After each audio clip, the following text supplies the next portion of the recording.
Silakan subscribe dan share.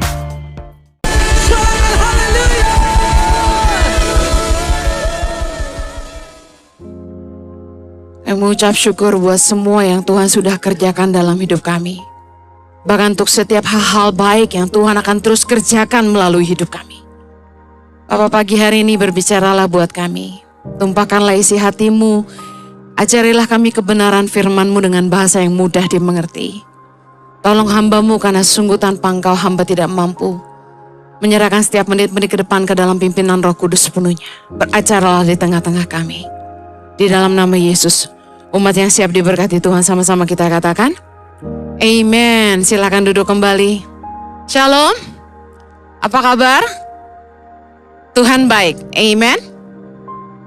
Kita tidak selalu luar biasa, tapi Tuhan baik. Makanya saya ngajarin jemaat ICI, kalau saya tanya apa kabar, jawabnya jangan luar biasa, karena itu pattern lama. Jawabnya Tuhan baik. Karena tidak semua keadaannya luar biasa. Kalau kita bilang luar biasa, itu bukan perkataan iman, itu bohong. Jadi baik tidak baik keadaan kita, Tuhan selalu baik. Katakan amin. Minggu lalu saya khotbah tentang karya Roh Kudus. Ada 3 poin yang saya bagikan dan pagi ini saya akan mengupas lebih dalam tentang karya Roh Kudus dalam hidup kita, yaitu mengaktifasikan karunia roh. Tapi saya akan bahas sebentar tentang 3 karya Roh Kudus dalam hidup orang percaya.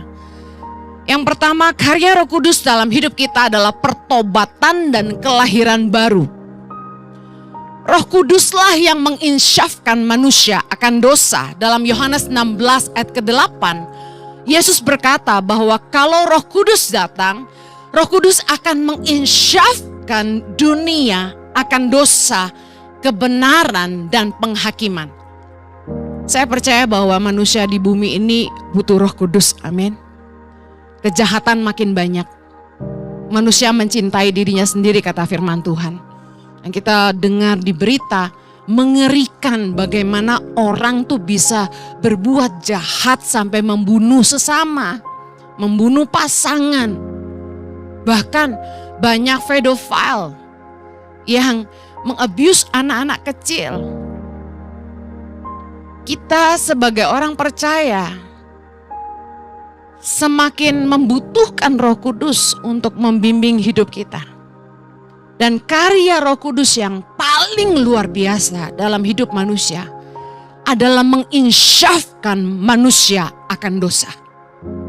Kalau kita tuh bisa bertobat, bisa berbalik dari jalan-jalan kita yang jahat dan berbalik kepada Allah.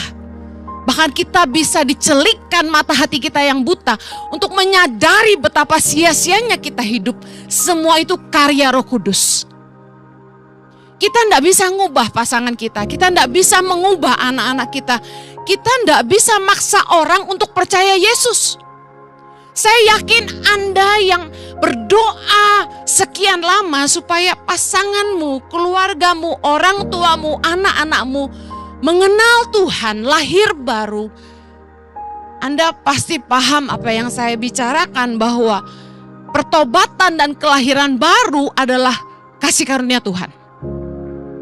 Kalau orang bisa mengenal Tuhan, bertobat sungguh-sungguh dan lahir baru, semua karena karya Roh Kudus. 1 Korintus 12 ayat 3b berkata, tidak ada seorang pun yang dapat mengaku Yesus adalah Tuhan selain oleh Roh Kudus. Amen. Dalam 1 Yohanes 4 ayat 2 dikatakan, demikianlah kita mengenal Roh Allah. Setiap roh yang mengaku bahwa Yesus Kristus telah datang sebagai manusia berasal dari Allah. Kita bisa lihat dari firman Tuhan bahwa satu-satunya yang mampu mengubahkan hati kita, mengubah hidup kita, membuat kita sadar akan hidup kita yang sia-sia, membuat kita bertobat dan berbalik dari jalan-jalan kita yang jahat, dan mengaku bahwa Yesus adalah Tuhan, hanya karya Roh Kudus. Yang percaya katakan amin. Yang kedua, karya Roh Kudus dalam hidup kita adalah Dia membimbing hidup orang percaya. Roma 8 ayat 14 dikatakan, semua orang yang dipimpin Roh Allah adalah anak Allah. Berapa banyak saudara di sini adalah anak-anak Allah? Angkat tangan. Apakah hidupmu dipimpin oleh Roh Allah? Roh Kuduslah yang memimpin hidup kita untuk selalu hidup dalam kebenaran. Roh Kuduslah yang selalu mengajar dan mengingatkan kita akan firman Tuhan. Yohanes 16. Yesus berjanji kepada kita. Ayat 13, tetapi apabila ia datang, yaitu Roh kebenaran, ia akan memimpin kamu ke dalam seluruh kebenaran. Dan dikatakan, ia akan memberitakan kepadamu hal-hal yang akan datang. Yohanes 14 ayat 26. Yesus berkata lagi, tetapi penghibur yaitu Roh Kudus yang akan diutus oleh Bapa dalam namaku, dialah yang akan mengajarkan segala sesuatu kepadamu dan akan mengingatkan kamu akan semua yang telah kukatakan kepadamu. Saya percaya Tuhan tidak pernah meninggalkan kita.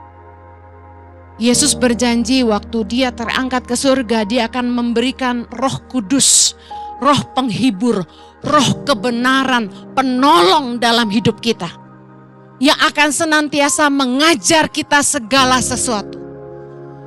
Kalau saya pikir-pikir, kita itu bisa melakukan firman Tuhan karena Roh Kudus menolong kita untuk kita mengerti firman Tuhan. Roh Kudus tuh yang ngajarin kita menerjemahkan firman Tuhan, membuat kita ngerti apa maknanya, bagaimana melakukannya. Dikatakan Roh Kudus akan mengingatkan kepada kita apa yang Yesus ajarkan, artinya firman Allah. Bukankah seringkali dalam hidup kita ketika kita ngadapin masalah, ada suara kecil yang menasehati kita? Ada Roh Kudus yang membisikkan kita, memberi kita pengertian, menegur kita, menasehati dan mengajar kita. Berapa banyak saudara yang pernah ngalami itu? Anda pernah dengar suara kecil dalam batinmu? Tidak banyak. Kalau Anda punya Roh Kudus, pasti dia akan berbicara dalam hidupmu. Pertanyaannya kenapa Anda tidak pernah dengar? Karena banyak orang yang tidak mempedulikan kehadiran Roh Kudus dalam hidupnya. Kita seringkali menulikan telinga hati kita, membutakan mata hati kita, sampai kita tidak mau dengar. Mungkin Roh Kudus pernah bicara tapi kita tidak peduli. Diingatkan tapi kita lupakan. Sehingga lama-lama Roh itu tidak bicara lagi sama kita. Kita harus sadar bahwa Allah ada di dalam hidup kita. Rohnya tinggal di batin kita. Tapi kita yang seringkali melupakan kehadiran Roh dalam hidup kita. Karena itulah kita harus selalu punya kesadaran akan Tuhan. Manusia seringkali lebih sadar setan daripada sadar Tuhan. Begitu kita masuk ruangan gelap, kita langsung sadar setan. Bulu kuduk berdiri. Begitu kita masuk ke kuburan, kita langsung sadar setan. Begitu kita lagi sendirian di rumah, ada bunyi sesuatu jatuh, geletek, kita langsung lompat sadar setan. Tapi tidak banyak kita sadar Tuhan. Ada Roh Tuhan ada dalam hidupmu. Pernah enggak Anda bertanya, Roh Kudus tolong aku? Karena Yesus berjanji, dia adalah Roh kebenaran, yang artinya gini, Anda enggak tahu harus ambil ke kanan atau ke kiri. Yang Anda lakukan salah atau benar. Anda tanyanya sama manusia, Anda kejar hamba Tuhan. Sering saya didatengin atau di WA sama orang, Bu Heni tolong doa puasa buat saya, tanya Tuhan bener gak saya bisnis ini. Lu kira gue dukun? Anda punya Roh Allah, katakan saya punya Roh Kudus dalam hidupku. Roh kebenaran yang artinya dialah yang akan memimpin kita dalam seluruh kebenaran, kata Yesus. Kalau kamu kamu tidak tahu harus ke kiri atau ke kanan, kamu doa, Roh Kudus akan kasih tahu kamu. Tanda penyertaan Roh Kudus adalah damai sejahtera dan sukacita oleh Roh Kudus. Kebenaran, damai sejahtera, dan sukacita. 3 tanda dari Roh Kudus. Kalau kamu ngambil keputusan yang salah, tidak sesuai firman Tuhan, sudah pasti salah. Udah jangan tanya hamba Tuhan lagi. Bu, kalau saya nyuap, boleh nggak ya? Lu minta izin. Anda kan sedang bikin saya mau jatuh dalam dosa kan? Jangan minta izin buat bikin salah. Roh Kudus akan mengajar kita dalam kebenaran. 3 tanda dari Roh Kudus: kebenaran, damai sejahtera, dan sukacita. Kalau itu ada dalam hatimu dan kamu yakin ini sudah benar, tidak menyalahi firman Tuhan, ada damai sejahtera dari Kudus, ada sukacita, udah pasti benar. Amen. Kalau Anda gelisah sampai gak bisa tidur, itu tandanya Tuhan lagi bilang jangan. Anda berpikir mau nikah, tapi tiba-tiba Tuhan bukain di hadapanmu, pasanganmu tidak setia. Anda harus bersyukur. Jangan dipaksa, jangan diterusin. Waktu kami konseling pranikah, saya tuh tanya gini. Jujur saya harus ngomong ini dulu. Ketika Anda ikut BPN, bimbingan pranikah di ICI, jujur saya tidak mengajar di dalamnya. Ada tim pengajar BPN. Ada sih yang bilang kenapa bukan Bu Heni? Karena saya udah banyak khotbah tentang pernikahan, dengerin aja di YouTube. Ketika satu kali tanpa sengaja saya hadir ketika suami saya sedang BPN. Saya nimbrung karena kami sedang makan siang. Saya mendengarkan pembicaraan mereka. Lalu saya langsung angkat bicara. Sebelum nikah, buka mata besar-besar. Lihat pasanganmu nih baik-baik. Dia memang kaya tapi dia kasar. Kamu siap enggak? Jangan sampai kalau sudah nikah kamu ribut cerai. Pusingin kita. Dia bilang, ya sih. Dia tahu. Jadi dengan kesadaran penuh menikah dengan orang yang kasar. Tapi waktu nikah digebukin, nangisnya ke kita. Pusing gak? Jadi hamba Tuhan, pusing gak? Udah tahu salah milihnya, tapi tetap mau nikah. Ada lagi. Kata orang pinter, saya harus nikah tahun ini biar punya anak tahun depan biar hoki. Saya bilang, lu nanya orang pinter, orang Kristen, kamu punya Roh Kudus. Jangan dengar orang pinter. Bukan saya, Ci, papa mama saya yang panggil. Saya bilang gini, anak itu upah dari Tuhan. Kalau kamu nikah tahun ini, terus istrimu tidak dikaruniai anak tahun ini, kamu ceraiin atau tetap nikah? Dia diem. Kamu akan bilang dia gak bawa hoki dong? Jadi banyak kali saya lihat orang Kristen dibodohi oleh pikiran sendiri. Cari excuse, ngandelin manusia. Andalkan Tuhan. Amen. Ada masalah tuh cari Tuhan. Saya kasih tahu pendeta bisa salah, apalagi pendeta yang suka ku buat-buat bukan nubuat. Hati-hati loh. Roh Kudus adalah roh kebenaran, roh penolong yang Tuhan berikan dalam hidup kita. Dia akan menolong kita, tak pernah tinggalin kita. Dikatakan dia yang mengajar kita segala sesuatu, katakan segala sesuatu.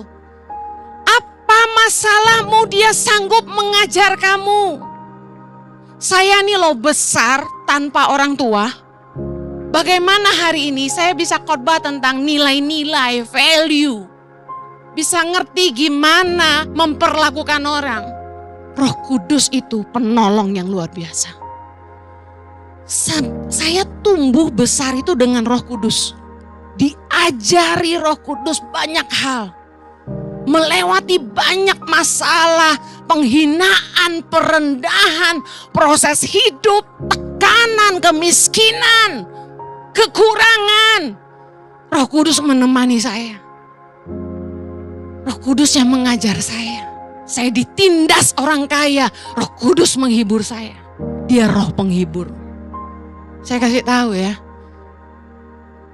Kita dengar firman Tuhan dari pendeta. Belum tentu kita ngerti. Tapi Roh Kudus itu, waktu kita ngadapin masalah kehidupan yang sesungguhnya, dia ngingetin kita firman Tuhan, itu yang bikin kita ngerti. Makanya kenapa iman orang bertumbuh justru di tengah-tengah kesesakan dan pergumulan. Karena disitulah Tuhan mengajar kita untuk mempercayai Dia. Waktu tangan di atas mereka, turunlah Roh Kudus ke atas mereka, dan mulailah mereka berkata-kata dalam bahasa roh dan bernubuat. Bapak Ibu lihat bahwa berbahasa roh dan bernubuat adalah salah satu dari karunia roh.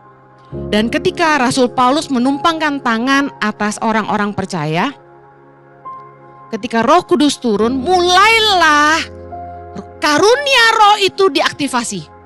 Mereka tiba-tiba berbahasa roh dan bernubuat. Ada 9 karunia roh dalam 1 Korintus 12.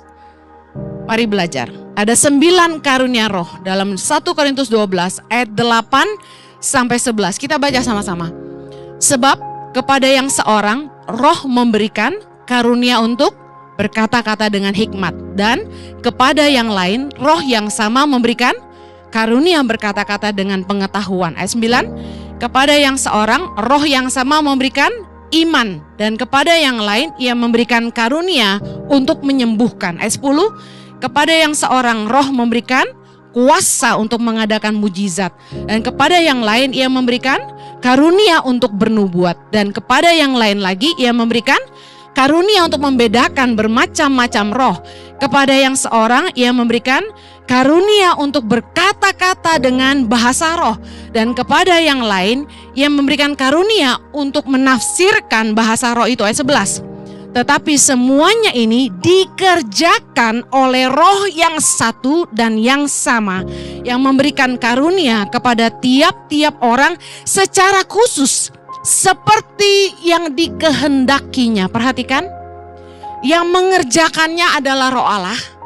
Di dalam hidup setiap orang percaya, Ia memberikan karunia kepada tiap-tiap orang secara khusus. Katakan secara khusus. Seperti yang dikehendakinya. Tuhan punya karunia yang berbeda-beda buat tiap orang, secara khusus dan sesuai kehendaknya. Yang paham katakan amin. Anda tidak boleh menghakimi. Kenapa Ibu Heni tidak seperti pendeta itu? Numpangin tangan orang, kepret-kepret pakai sapu tangan sembuh. Diludahin sembuh. Kita coba yuk. Siapa tahu sembuh beneran. I'm joking. Tapi Tuhan memberikan secara khusus seperti yang dikehendakinya. Makanya saya percaya kita tidak boleh saling menghakimi, karena setiap orang dipakai Tuhan dengan cara yang berbeda untuk memenangkan jiwa-jiwa. Karunia untuk berkata-kata dengan hikmat, karunia berkata-kata dengan pengetahuan, karunia iman. Saya mau balik lagi tentang pengetahuan dan hikmat. Di dalam hidup saya dapat karunia ini. Tuhan sering kasih kata-kata hikmat dan kata-kata pengetahuan. Tanpa saya tahu, materi khotbah saya itu banyak dikutip sama penulis-penulis buku. Satu kali ketahuan materi khotbah saya dibukuin. Kemudian ada dosen S3 bukan S2 lagi, yang minta izin ke saya, boleh nggak saya pakai materi khotbah ibu ini untuk di buku saya? Saya ngajar tentang ilmu komunikasi, dia bilang. Wih, keren bos. Gua nggak kuliah komunikasi, tapi Roh Kudus kasih hikmat bisa dipakai sama S3. Karunia iman. Loh, kok ada karunia iman? Berarti kita semua bukan orang beriman. Kita semua orang beriman. Dan kita punya iman. Tapi orang yang punya karunia iman ini khusus. Dia hidupnya itu dengan iman. Dia berani hidup tanpa pegang duit. Jalan kemana-mana. Dia yakin Tuhan pasti sediakan. Ini ngeri. Suami saya punya itu. Dia punya karunia iman. Ngeri. Ngeri sedap. Dia bisa Henny, kita akan misalnya pergi kemana? Saya bilang duitnya dari mana? Tenang, dia bilang, kita pergi. Yang saya pernah cerita di khotbah saya, kita pergi ke Belanda, ke Eropa, nggak punya duit tuh loh. Cuma ngantongin 200 euro, pernah nggak dengar khotbah saya? Dan sok aksi, saya dikasih tahu, dari Belanda ke Paris 5 jam. Wah, nafsu gue. Langsung tanya biaya berapa naik kereta. Ternyata 200 euro tuh nggak cukup. Nekat gak ke Eropa cuma ngantongin 200 euro? Serius? Tapi ini manusia iman. Ada yang nganterin kita ke Paris loh. Ada yang bayarin hotel, ngajakin kita makan. Tapi saya mau tahu diri, saya traktir mereka juga. Ya, tahu diri nggak shopping karena nggak ada duit ya. Tapi di shoppingin orang. Saya pulang koper over bagasi dikasih orang oleh-oleh. Jadi berasa liburan ke Eropa bawa duit 10.000 euro gitu. Dijemput orang di Jerman, saya khotbah di München ya. Dijemput orang, dia sewa mobil BMW. Ngajak saya sama Jojo keliling Eropa, ke Switzerland, Milan dan bla bla bla. Dengan duit berapa? 200 euro. Saya keliling Eropa. Anda pernah? Manusia iman. Haleluya. Yang keempat, karunia untuk menyembuhkan. Sometimes Tuhan kasih. Enggak selalu. Saya sama Jojo doain orang sembuh. Puji Tuhan. Baru-baru ini saya berdoa buat orang yang sedang dioperasi tumor otak. Entah gimana prosesnya begitu cepat. Dan itu bahaya sebenarnya operasi otaknya. Tapi dia lekas pulih. Nah saya ditelepon, dia bilang gini. Bu Henny, ingat gak ibu doain orang ini. Dia habis operasi, besoknya langsung pulang katanya gitu. Wow, saya kaget. Kadang-kadang Tuhan tuh bekerja. Bukan seperti yang kita mau. Enggak saat itu juga sembuh. Supaya apa? Supaya kita gak songong. Amin. Kuasa untuk mengadakan mujizat. Ada orang-orang yang bisa bikin mujizat. Belum ada sih yang saya lihat dari air jadi anggur belum, ya.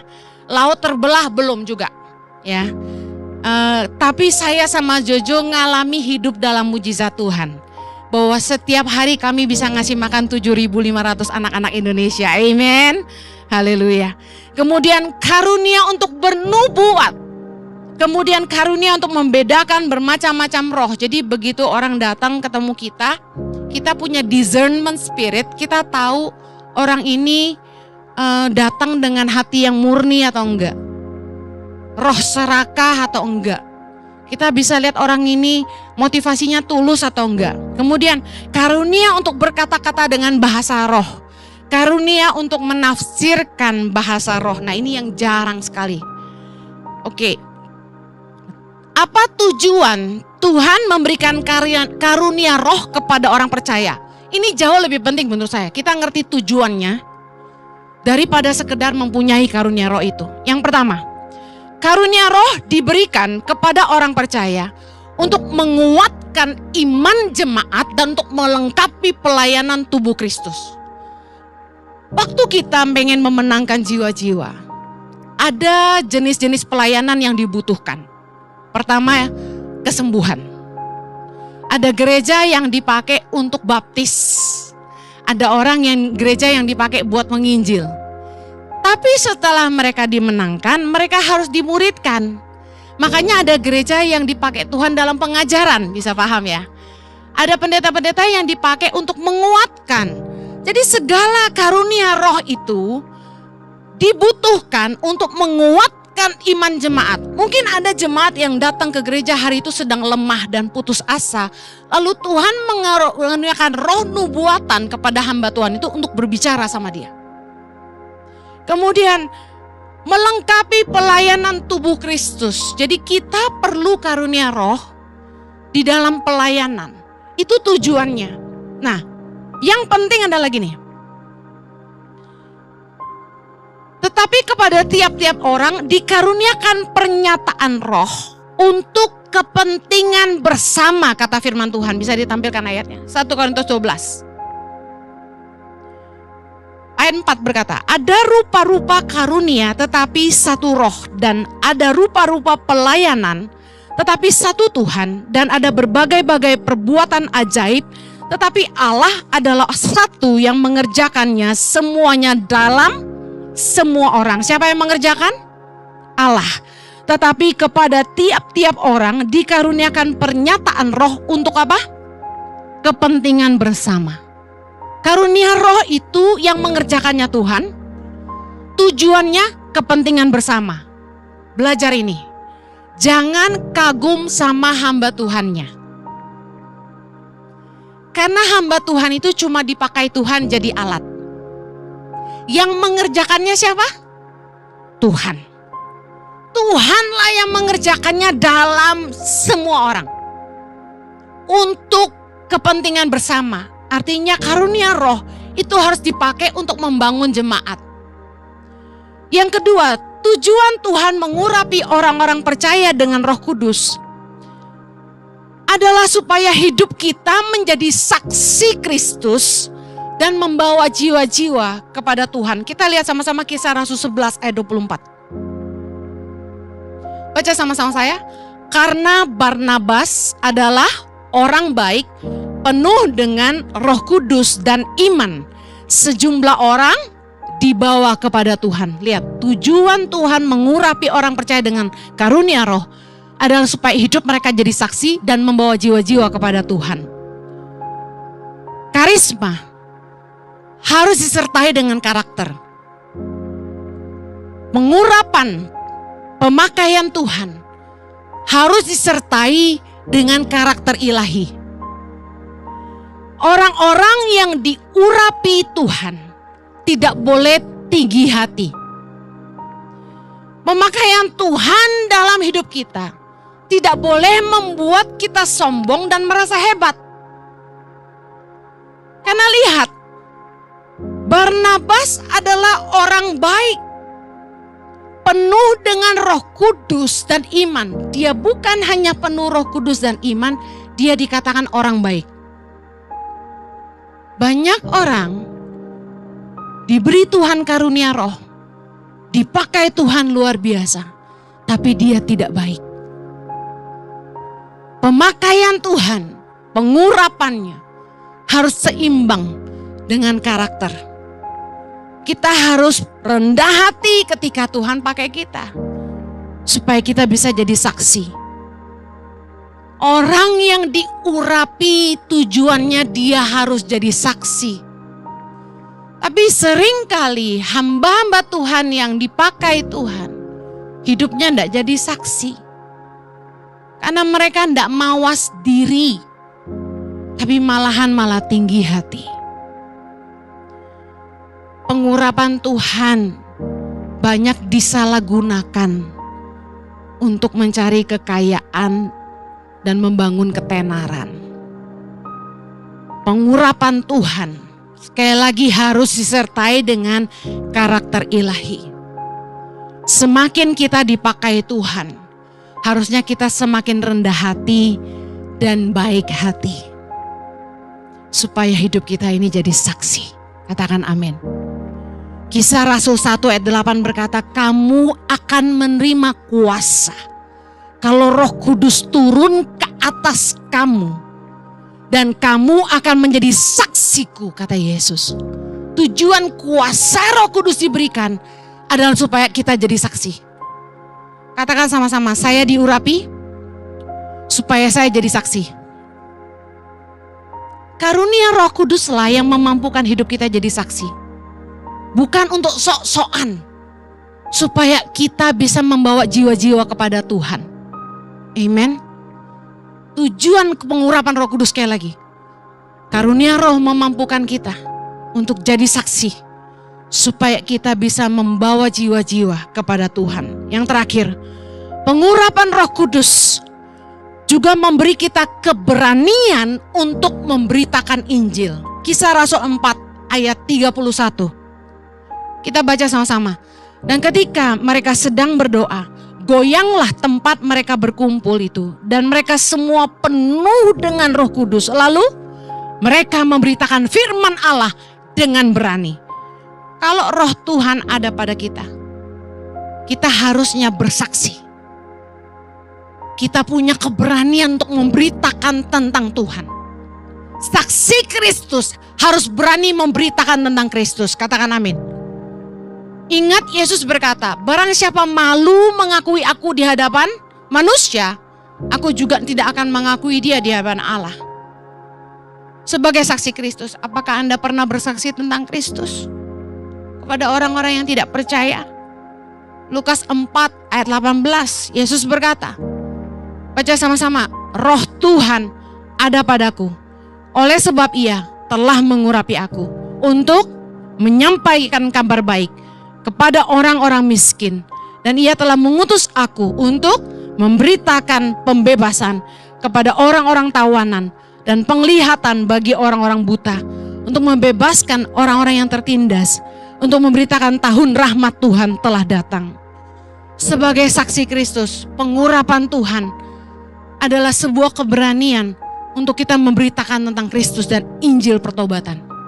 Jangan diem aja. Pakai pengurapan Tuhan untuk memberitakan tentang Dia kemana-mana. Amen. Banyak orang Kristen hari-hari ini cari aman. Gak mau lagi cerita tentang Tuhan. Takut dipikir, wah nanti kita menyebarkan kekristenan, nanti kita dipenjara. Dengar baik, kita harus berhikmat. Cerdik seperti ular tapi tulus seperti merpati. Memenangkan jiwa.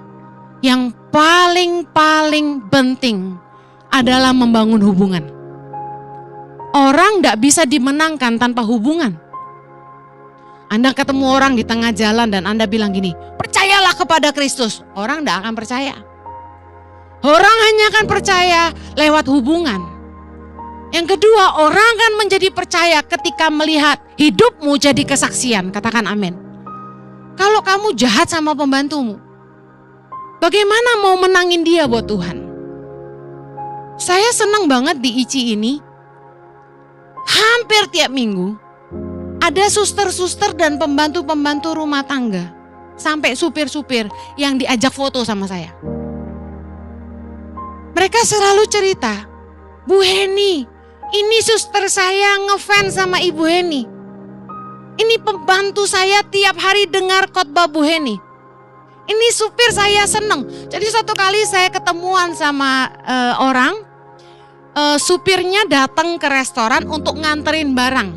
Karena barangnya ketinggalan di mobil. Begitu supirnya lihat saya langsung gini, Ibu Heni gitu. Padahal dia bukan Kristen. Saya amazed. Ternyata khotbah saya sering dipakai sama tuan-tuannya untuk nginjilin pembantunya. Gak apa-apa. Kalau Anda tidak bisa cerita, paling enggak izinkan YouTube bicara. Amen. Tuhan itu berkata gini, kalau kamu tidak mau dipakai Tuhan, Tuhan bisa pakai batu-batu. Pernah baca ayat itu? Kalau kamu tidak mau dipakai Tuhan bisa pakai batu. Anda pikir Tuhan pakai TikTok, Tuhan pakai YouTube, Tuhan pakai IG untuk memenangkan jiwa. Karena orang-orang yang harusnya bersaksi tentang Tuhan tidak mau bersaksi tentang Tuhan. Haleluya. Yesus berkata dalam Lukas 24 ayat 46. Katanya kepada mereka, ada tertulis demikian, Mesias harus menderita dan bangkit dari antara orang mati pada hari ketiga. Ayat 47, kita baca sama-sama.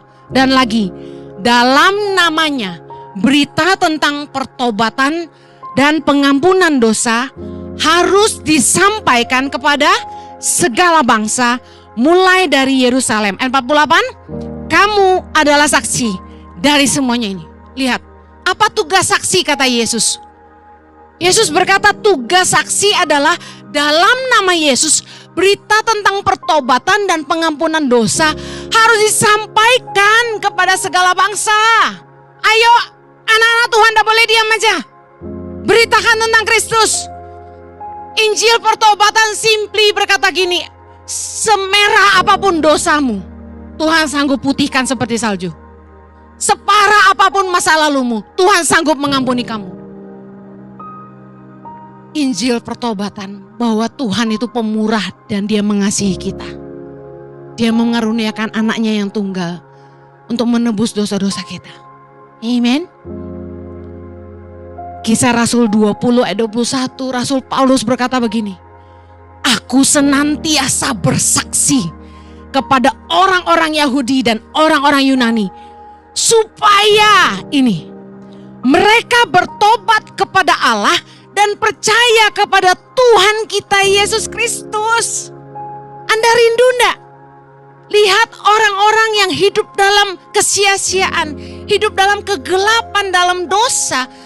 Mereka bertobat kepada Allah, artinya berbalik, metanoia. Dan percaya kepada Tuhan Yesus. Mereka hanya bisa bertobat dan percaya Yesus kalau ada orang yang memberitakannya. Siapakah yang harus memberitakannya? Saksi Kristus. Kamu adalah saksi, kata Yesus. Katakan sama-sama saya adalah saksi Kristus. Tujuan kita bersaksi supaya orang bertobat dan percaya kepada Tuhan Yesus. Saya mau akhiri. Lebih dari semua karunia roh yang kita harus kejar adalah kasih. 1 Korintus 14 ayat 1. Baca sama-sama. Kejarlah kasih itu dan usahakanlah dirimu memperoleh karunia-karunia roh, terutama karunia untuk bernubuat. Dengar baik, dikatakan kejarlah kasih. Usahakanlah dirimu memperoleh karunia-karunia roh. Mana yang lebih penting? Mana yang harus dikejar? Kasih yang harus dikejar. Karunia roh diusahakan. Artinya gini, bisa dapat, enggak bisa dapat ya enggak apa-apa. Kan diusahakan. Tapi mengejar artinya kudu, wajib, harus. Yang harus kita kejar itu bukan pemakaian Tuhan atau karunia roh. Yang kita harus kejar adalah kasih. Setiap karunia roh yang Tuhan berikan dalam hidup kita adalah untuk kepentingan pelayanan tubuh Kristus. Bukan untuk menunjukkan kehebatan kita dipakai Tuhan. 1 Korintus 13 ayat 1. Saya tutup ayat terakhir. Baca sama-sama. Sekalipun aku dapat berkata-kata dengan semua bahasa manusia dan bahasa malaikat, tetapi jika aku tidak mempunyai kasih, aku sama dengan gong yang berkumandang dan canang yang bergemerincing. Sekalipun aku mempunyai karunia untuk bernubuat dan aku mengetahui segala rahasia dan memiliki seluruh pengetahuan, dan sekalipun aku memiliki iman yang sempurna untuk memindahkan gunung, tapi jika aku tidak mempunyai kasih, aku sama sekali tidak berguna. Jadi meskipun Anda hebat dipakai Tuhan dengan segala karunia, tapi kalau Anda tidak punya kasih, Anda sama sekali tidak berguna. Sekalipun saya dipakai Tuhan dengan segala kasih karunia, tapi kalau saya tidak punya kasih, saya sama sekali tidak berguna. Jangan kejar pemakaian Tuhan, tapi kejarlah kasih. Hiduplah mengasihi Allah dan mengasihi sesama. Segala karunia yang Tuhan berikan dalam hidup kita adalah kemurahan untuk memberitakan karya-karyanya yang besar dalam hidup kita. Amen. Saya berdoa agar Roh Kudus, karya-karyanya semakin nyata dalam hidupmu. Menginsyafkan kita akan dosa, mengajarkan kita akan kebenaran dan firman Tuhan, dan mengaktifkan karunia roh dalam hidup kita, supaya kita jadi saksi Kristus kemanapun kita pergi. Yang mau dipakai Tuhan sama-sama katakan amin. Kita berdoa, kasih karunia-Mu memampukan kami, supaya kami senantiasa peka akan kehadiran Roh Kudus dalam hidup kami. Karya Roh Kudus boleh nyata dalam hidup setiap kami. Ingatkan kami Roh Kudus, ajari kami, tegur kami, nasihati kami, dan bimbinglah kami. Dan pada akhirnya Roh Kudus, pakailah hidup kami, urapilah kami, jadikanlah kami saksi-saksi Kristus, agar banyak orang yang boleh dimenangkan bagi kemuliaan Tuhan. Engkaulah Tuhan dan Juru Selamat kami, penebus kami yang hidup. Di dalam nama Yesus kami berdoa. Yang diberkati Tuhan sama-sama katakan amin. Baik-baik, Tuhan berkati. Have a great Sunday. Saya percaya Anda saudara telah diberkati dengan firman Tuhan yang dibagikan pada hari ini. Memuliakan nama Tuhan. Terima kasih Tuhan Yesus. Di dalam nama Tuhan Yesus, doa dan mengucap syukur. Haleluya. Amin. Kami mengucapkan banyak terima kasih untuk setiap taburan Bapak dan Ibu saudara sekalian, baik kepada Impact Community Indonesia maupun Yayasan Tangan Pengharapan. Kami percaya setiap taburan Bapak dan Ibu tidak akan kembali dengan sia-sia. Dan Bapak Ibu harus imani bahwa setiap taburan Bapak dan Ibu akan memperluas kerajaan Allah, sehingga nama Tuhan semakin didengar di seluruh muka bumi. Hai Positive People, Anda bisa mendapatkan koleksi terbaru dari Positive by YTP dengan segera, karena seperti yang Anda tahu, setiap keuntungan digunakan untuk makanan bergizi dan pendidikan gratis bagi anak-anak pedalaman Tangan Pengharapan. Kita tahu bersama, you buy means you donate. Untuk informasi lebih lanjut, Anda bisa menghubungi call center merchandise Tangan Pengharapan di 081311005568 by WhatsApp. Pembelian melalui Shopee dan Tokopedia Anda bisa lakukan dengan kata kunci pencarian Tangan Pengharapan. Bagi Anda ataupun teman-teman yang berlokasi di daerah Jakarta, Anda bisa datang langsung ke store merchandise Tangan Pengharapan yang berlokasi di Mall of Indonesia, lantai parkiran P3 Kelapa Gading. Untuk kata pencarian, Anda bisa mencari dengan Gereja Impact Community Indonesia. Mari bergabung dalam ibadah Saturday Service besok tanggal 8 Juni jam 7 malam waktu Indonesia bagian Barat, dan juga ibadah live streaming hari Minggu tanggal 9 Juni jam 10 pagi waktu Indonesia bagian Barat. Mari ikuti terus ibadah online Impact Community Indonesia Friday Service setiap hari Jumat jam 7 malam waktu Indonesia bagian Barat, Saturday Service setiap hari Sabtu jam 7 malam waktu Indonesia bagian Barat, dan juga ibadah Minggu setiap jam 10 pagi waktu Indonesia bagian Barat di YouTube Impact Community Indonesia dan juga Henik Kristianus. Ibadah onsite Gereja Impact Community Indonesia setiap minggunya ada di jam 8 pagi, jam 10 pagi, jam 12 siang, jam 3 sore dan juga jam 5 sore waktu Indonesia bagian Barat. Setiap ibadah disertai dengan ibadah anak dan juga ibadah remaja. Bagi Anda yang berjiwa muda, kami ajak Anda bergabung dalam ibadah Impact Youth setiap hari Sabtu jam 5 sore waktu Indonesia bagian Barat secara online di YouTube Impact Community Indonesia. Anda pun bisa hadir secara onsite di hari Minggu jam 5 sore waktu Indonesia bagian Barat di Mall of Indonesia, lantai parkiran P3 Kelapa Gading. Telah dibuka ibadah untuk Bapak, Ibu, Saudara yang sudah memasuki Golden Age ataupun usia senja. Ibadah perdana akan diadakan secara onsite di hari Kamis tanggal 20 Juni jam 10 pagi waktu Indonesia bagian Barat, bertempat di Mall of Indonesia, lantai parkiran P3 Kelapa Gading. Ibadah Gereja Impact Community Indonesia tidak sekedar beribadah di hari Minggu. Kami punya ibadah kelompok sel yang kami beri nama Impact Family. Impact Family dilakukan lewat Zoom ataupun secara onsite bagi saudara-saudara yang berlokasi tinggal di daerah Jakarta, Bandung, dan Surabaya. Bagi saudara yang ingin punya keluarga rohani yang saling menopang dalam iman dan saling mendoakan serta saling mensupport Anda, Anda bisa bergabung bersama kami dengan mendaftarkan diri Anda melalui call center 081197777745. Akan diadakan baptisan air di hari Sabtu tanggal 22 Juni jam 5 sore waktu Indonesia bagian Barat di Kelapa Gading, Jakarta Utara. Bagi Anda yang rindu dibaptis ataupun ada saudara-saudara dan teman-teman Anda yang mau dibaptis, silakan mendaftarkan diri Anda dengan men-scan QR Code yang ada atau Anda bisa menghubungi call center kami di 081197777745. Level Up kembali dengan mengadakan kelas digital marketing dengan judul Naikkan Omset UMKM melalui media Google secara online dan juga secara onsite pada hari Jumat tanggal 28 Juni jam 6 sore sampai jam 8.30 malam di Impact Community Indonesia, Mall of Indonesia, lantai parkiran P3 Kelapa Gading. Untuk informasi pendaftaran, Anda bisa menghubungi nomor yang tertera. Bagi Anda yang punya anak-anak berusia teens dan juga youth yang start dari kelas SMP kelas 1, akan diadakan retret di tanggal 20 sampai dengan 22 Juni dengan biaya registrasi 350.000. Acara retret ini akan diadakan di Puncak Bogor. Daftarkan segera anak-anak Anda dengan menghubungi nomor yang tertera atau Anda bisa men-scan QR Code yang ada.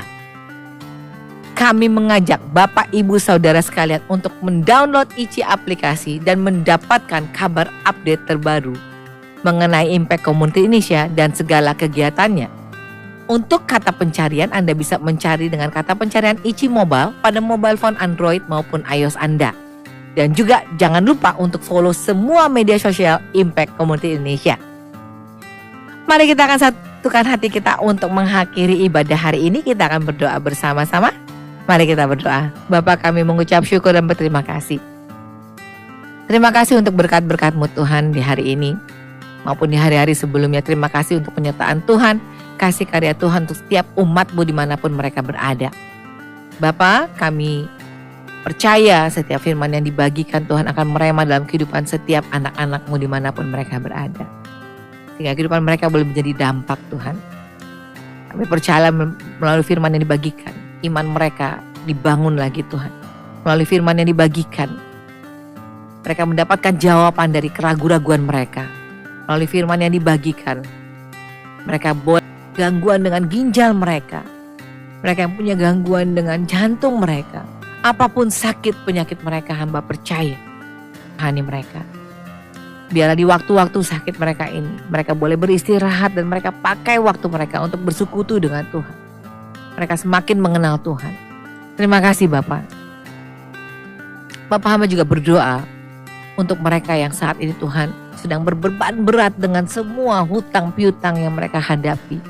Baik hutang piutang secara bisnis maupun hutang piutang secara pribadi Tuhan. Bapak, Kau lihat pergumulan mereka. Dan Kau juga perhatikan usaha-usaha mereka. Usaha mereka dalam membayar hutang-hutang mereka baik melalui pekerjaan mereka. Melalui apa yang sedang mereka rencanakan, Tuhan buat semuanya berhasil. Usaha-usaha mereka Tuhan buat berhasil. Buka pintu-pintu berkat-Mu Tuhan. Untuk mereka yang berusaha menjual aset-aset mereka, Tuhan pertemukan dengan kebenaran firman Tuhan. Mereka akan berusaha untuk memenuhi apa yang sewajarnya mereka lakukan untuk keluarga mereka. Terima kasih Tuhan Yesus. Bapak hamba berdoa juga untuk mereka yang saat ini Tuhan rindu untuk punya keturunan. Tuhan, Kau lihat usaha mereka baik secara normal maupun secara medis. Berikan kandungan yang sehat. Biar melalui proses ini, suami istri dipersatukan Tuhan. Suami istri semakin dieratkan.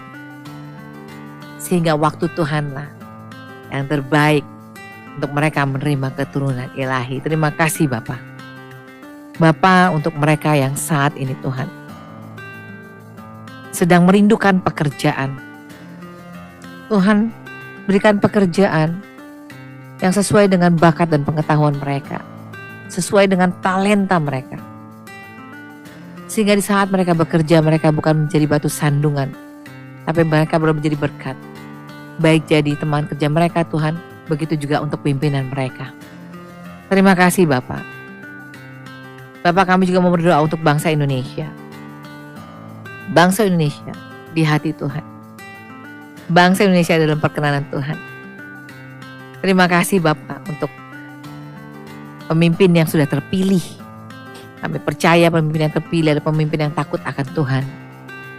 Pemimpin yang terpilih bersama jajarannya akan membawa bangsa Indonesia semakin maju, semakin dikenal. Bahkan banyak negara-negara yang akan membuat Indonesia menjadi percontohan mereka. Berdoa juga untuk Bapak Presiden, Wakil Presiden, jajaran Menteri, TNI Polri yang saat ini masih menjabat bahkan sampai ke peringkat desa sekalipun. Berikan hikmat kepada mereka sehingga setiap keputusan yang mereka ambil adalah keputusan yang membuat bangsa Indonesia semakin maju.